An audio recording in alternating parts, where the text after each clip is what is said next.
தமிழ் நெஞ்சங்கள் அனைவருக்கும் அன்பான வணக்கங்கள். இப்போ நம்ம பார்க்க போகிறது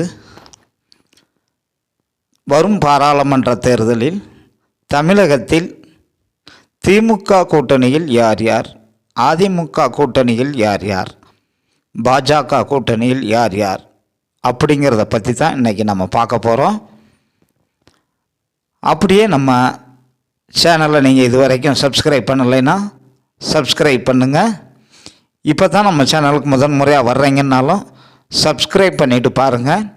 பக்கத்துலேயே பெல் பட்டன் இருக்கும், பெல் பட்டனை ஆளுங்கிற ஆப்ஷனை கிளிக் பண்ணுங்கள். அப்போ தான் நாங்கள் போடுற ஒவ்வொரு வீடியோவும் உங்களுக்கு நோட்டிஃபிகேஷனாக வரும். வாங்க வீடியோக்குள்ளே போகலாம். இப்போ நம்ம திமுக கூட்டணியை பற்றி தான் எப்படி என்னங்கிறத பற்றியும் பார்க்க போகிறோம். அதிமுக கூட்டணியில் யார் யார் சேர போகிறாங்க, எந்தெந்த கட்சியெல்லாம் புதுசாக சேரப்போகுது அப்படிங்கிறத பற்றியும் பார்க்க போகிறோம். பாஜக கூட்டணியிலையும் யார் யார் வரப்போகிறாங்க அப்படிங்கிறத பற்றி தான் நம்ம பார்க்க போகிறோம். ஒரு லைக் பண்ணிவிட்டு வாங்க. இப்போ திமுக கூட்டணி, இந்த திமுக கூட்டணியில் பார்த்திங்கன்னா இப்போ 2 கம்யூனிஸ்டுகள், காங்கிரஸ், விசிக, வேல்முருகன், முஸ்லீம் லீக் போன்ற கட்சிகள் இருக்குது. ஆனால் வரும் தேர்தலில் இந்த கூட்டணி அப்படியே நீடிக்குமா அப்படிங்கிறது மிகப்பெரிய ஒரு கேள்விக்குறியாக தான் இருக்குது. ஏன்னா காங்கிரஸ் போன ட்ரிப் கொடுத்ததை விட இந்த தடவை அதிகமாக சீட்டு வேணும், நாங்கள் எப்படியும் மத்தியில் ஆட்சியில் ஒரு முக்கிய பங்காக இருக்கணும், எப்படினாலும் ஆட்சி அமைக்கணும் அப்படிங்கிறனால எங்களுக்கு சீட்டு அதிகமாக வேணும்னு ரொம்ப கேட்டுக்கிட்டு இருக்கிறதா ஒரு தகவல். அதே மாதிரி பார்த்திங்கன்னா விசிக கட்சியும் எப்போ வேணாலும் அதிமுக கூட்டணியில் சேரலாம் அப்படிங்கிற ஒரு நிலைமை. ஏன்னா திமுகவிலேருந்து மிக ரகசியமாக பாமக கூட பேச்சுவார்த்தை நடத்துவதாக விசிக நினைக்கிறது. அதனால் விசிக எப்போ வேணாலும் ஏதாவது ஒரு காரணம், குறிப்பாக பார்த்திங்கன்னா இப்போ முரசொலி மேலே பஞ்சமி நில விவகாரம், இதே காரணத்தை சொல்லி விசிக கட்சி கூட்டணியிலிருந்து விலகினாலும் விலகலாம் அப்படின்னு ஒரு அரசியல் வட்டாரங்களில் தகவல் கசிந்து கொண்டு இருக்கிறது. அதே மாதிரி பார்த்திங்கன்னா கம்யூனிஸ்டுகளுக்கு அவங்களுடைய கொள்கையெல்லாம் காற்றுல பறக்க விட்டுட்டு போன தேர்தலில் 25 கோடிக்கு அடகு வச்சுட்டாங்க. அதனால் இந்த தேர்தலில் திரும்ப எத்தனை கோடிக்கு அடகு வைக்கலாம்னு பேரம் பேசுகிறது தான் அவங்களுடைய இதாக இருக்கும். போன தடவை அதிமுக கூட்டணியில் பிஜேபி இருந்ததுனால அங்கே அதிகமாக பேரம் படிஞ்சிருக்காது. இந்த தடவை திமுக கூட்டணியா அதிமுக கூட்டணியா என்பதற்கு அதிகமாக யார் தர்றாங்களோ, சீட்டு இல்லை, பணம் யார் தர்றாங்களோ அங்கே போய் கட்சியை அடகு வச்சுருவாங்க. அதுதான் இன்றைய கம்யூனிஸ்ட் கட்சியுடைய நிலைமை. வேறு அங்கே வேல்முருகன் வேறு அப்படி ஒன்றும் அங்கே சொல்லும்படியாக எதுவும் இல்லை. அதே மாதிரி பார்த்திங்கன்னா திமுக கூட்டணி இந்த தடவை அவங்க ஆளுங்கட்சியாக இருக்கிறதுனால எப்படி நம்ம ஈஸியாக ஜெயிச்சிடலாம். ஏன்னா மகளிருக்கான அந்த உரிமை தொகை, பஸ்ஸில் இலவசமாக பயணம் செய்யலாம், இப்படி பல திட்டங்களை அவங்க நம்பிக்கிட்டு இருக்காங்க. அதுக்கடுத்து நம்ம பார்த்தோம்னா அதிமுக கூட்டணி, அதிமுக கூட்டணி இப்போ எடப்பாடி என்ன நினைக்கிறாருன்னா, பாஜகலேருந்து விலகிட்டோம்,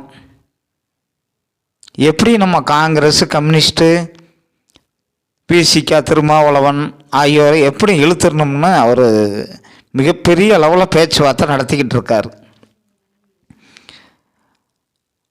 அதாவது காங்கிரஸுக்கு அவருக்கு 2 இலக்கங்களில் சீட்டு கொடுக்கறதா ஒரு உறுதி கொடுத்துருக்காரு.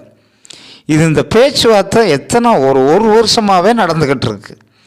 எப்படின்னா அவருக்கு போன தேர்தலில் அரசியல் ஆலோசகராக வந்த அந்த சுனில் அவர் தான் காங்கிரஸுக்கு அரசியல் ஆலோசகராக இருந்தார்.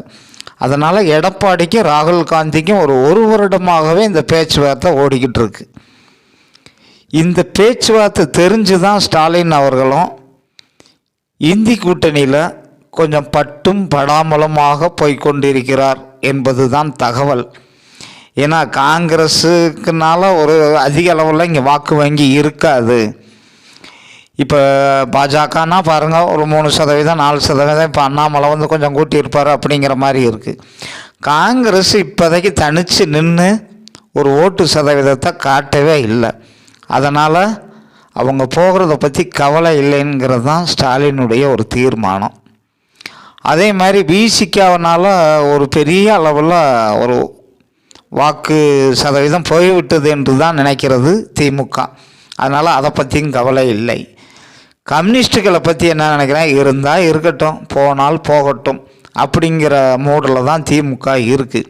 அதனால் அதிமுக கூட்டணியில் காங்கிரஸ், விசிகா 2 கம்யூனிஸ்ட்டும் போகலாம், இல்லை ஒரு கம்யூனிஸ்டாவது கண்டிப்பாக அதிமுக கூட்டணியில் செல்வார்கள். அப்படிங்கும்போது உங்களுக்கு அதிமுக கூட்டணியும் திமுக கூட்டணியும் ஒரு சமமான ஒரு இடத்துல தான் இருக்கும். அப்போ விசிக்கு அவங்களுக்கு அதிமுகவுக்கு வரும்போது பாமக திமுக கூட்டணியில் அதிக சீட்டில் கண்டிப்பாக கூட்டணியில் போயிடுவாங்க. ஏன்னா காங்கிரஸ் இல்லை, விசிகா இல்லை, கம்யூனிஸ்ட் இல்லைங்கும்போது பாமக எதிர்பார்க்குற ஒரு 7-8 சீட்டு கண்டிப்பாக கொடுக்கப்படும். அதேமாதிரி தேமுதிக அதிமுக கூட்டணிக்கு போகுமா அப்படின்னா கண்டிப்பாக போகாது. அதனால் அதிமுக கூட்டணியில் அதிமுக, இந்த எஸ்டிபிஐ, காங்கிரஸ், விசிகா, கம்யூனிஸ்ட் ஆகிய கட்சிகள் கண்டிப்பாக அதிமுக கூட்டணிக்கு வருவார்கள் என்று அரசியல் வட்டாரங்களில் பேசப்படுகிறது. அடுத்து பாஜக கூட்டணி. தமிழகத்தில் பாஜக அண்மையில் ஒரு நல்ல வளர்ச்சியை எட்டி கொண்டு இருப்பதாகத்தான் தமிழகத்தில் அரசியல் வட்டாரங்களில் ஒரு கணிப்பு கருதப்படுகிறது. அந்த வகையில் பார்த்தீங்கன்னா பாஜக கூட்டணியில் பாஜக, தேமுதிக, அமமுக, அதுபோக Devanathan, John Pandian, Krishnasamy, Thirumaran, C K. Vasan, OPS, சசிகலாவை இன்னும் ஒரு கரெக்டாக சொல்ல முடியலை. ஏன்னா எடப்பாடிக்கும் சசிகலாவுக்கும் ஒரு அண்டர் கிரவுண்டில் பேச்சுவார்த்தை நடக்கிறதா சொல்கிறாங்க. அதனால் சசிகலாவை ஒரு கரெக்டாக சொல்ல முடியலை. அவங்க தேர்தல் பிரச்சாரத்துக்கே வருவாங்களா அப்படிங்கிறதே ஒரு மிகப்பெரிய கேள்விக்குறி. எடப்பாடி பக்கமும் போக மாட்டாங்க, பிஜேபி பக்கமும் வரமாட்டாங்க அப்படிங்கிற மாதிரி தான் தோணுது. அதனால் பாஜக கூட்டணியில் இந்த கட்சிகள்லாம் இருக்குது. தேமுதிகவை பொறுத்த மட்டும் பார்த்திங்கன்னா விஜயகாந்த் இருக்கிற வரைக்கும் பிஜேபியில் ஒரு 5 சீட்டு தரலாம் அப்படிங்கிற ஒரு ஐடியாவில் இருந்தாங்க. இப்போ விஜயகாந்தோடைய மறைவை ஒட்டி ஒரு சீட்டு 2 சீட்டு குறையிறதுக்கு அங்கே சான்ஸ் இருக்குது. ஒரு 3 சீட்டோ 4 சீட்டோ தரலாம் அப்படிங்கிற மாதிரி தான் இப்போ ஒரு செய்திகள் வந்து கசிந்து கொண்டு இருக்கின்றன. பொதுவாக பார்த்திங்கன்னா டிடிவி தினகரனுக்கு ஒரு 2 சீட்டு 3 சீட்டு, அதே மாதிரி ஓபிஎஸ்க்கு ஒரு 2 சீட்டு. எப்படின்னா ஓபிஎஸ் மகனுக்கு ஒரு சீட்டு, வைத்தியலிங்கத்துக்கு ஒரு சீட்டு அப்படிங்கிற மாதிரி ஒரு பேச்சு அடிபடுது. ஓபிஎஸ்க்கு 2 சீட்டு கொடுக்கப்படலாம். அதே மாதிரி டிடிவி தினகரனுக்கு ஒரு 3 சீட்டு, ஈக்குவலாக அவங்க 2 பேருக்கும் ஒரு 5 சீட்டு கணக்கு. தேமுதிகவுக்கு 5 சீட்டுன்னு சொன்னது இப்போ ஒரு 3 சீட்டோ 4 சீட்டோ, 1 சீட்டு 2 சீட்டு குறையலாம்.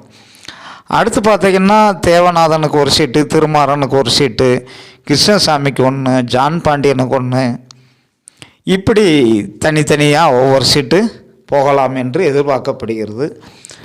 குறைந்தது பிஜேபி வந்து 25லேருந்து 30 சீட்டு வரைக்கும் நிற்கிறதுக்கு மிகப்பெரிய சான்ஸ் இருக்குது.